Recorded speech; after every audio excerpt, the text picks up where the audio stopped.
एक बच्ची की माँ नहीं थी। सौतेली माँ उस बच्ची से हर काम करवाती थी। 4 बजे भोर में वो बच्ची जाग कर स्कूल के समय तक हर काम करती थी।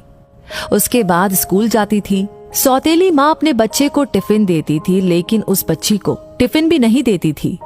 लेकिन बच्ची को कोई एतराज नहीं था। पिता कभी महीने में कमाकर घर आता था। उस बच्ची की सौतेली माँ काफी मान जान करने लगती थी। पिता के जाने के बाद फिर वो वही कार्य करवाती थी। बच्ची पढ़ने में तेज थी, धीरे धीरे बड़ी हो गई। पिता को विवाह की चिंता सताने लगी। एक दिन बिटिया के पिताजी ने शादी का जिक्र किया।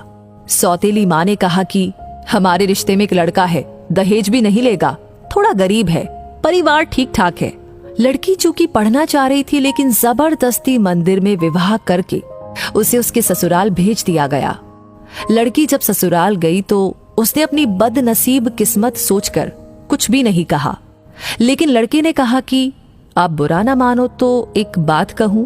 वो बोली कि आपके साथ जीवन भर रहना है, आप जो भी कहेंगे मैं मानूंगी। लड़के ने कहा कि जहां से पढ़ाई आपने छोड़ी है वहीं से शुरू कर दीजिए।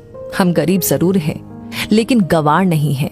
लड़की अपने पति के पैर पकड़कर फफक फफक कर रो पड़ी।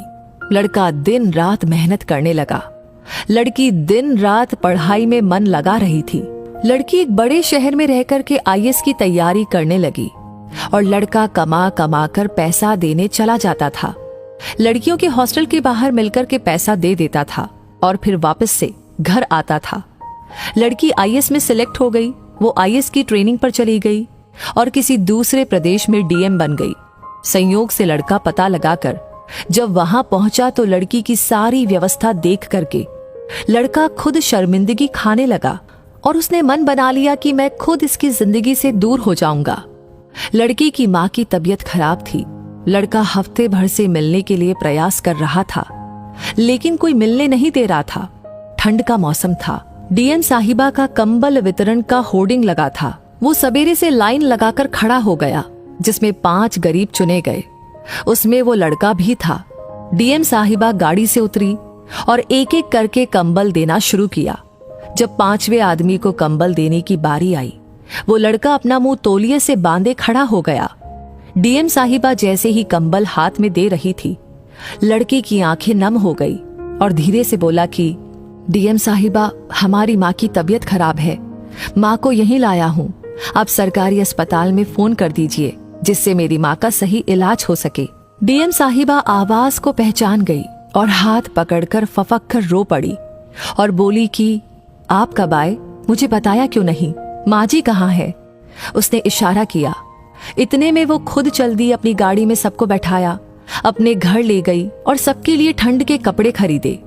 लड़का बोला कि आप बहुत बड़ी अधिकारी हो गई हैं। तो वो बोली कि तो क्या हुआ, आप हमारे पति थे और हैं। आप लोगों को हम कैसे भूल जाएंगे? आप मेरे लिए दिन रात मेहनत करते थे। ये आप ही की देन है कि मैं यहाँ पर खड़ी हूँ। ये सुनकर लड़की की आंखें नम हो गई। इतने में डीएम साहिबा भी अपने आंखों के आंसुओं को नहीं रोक पाई और अपने पति से गले लगकर रो पड़ी और अपने परिवार के साथ रहने लगी।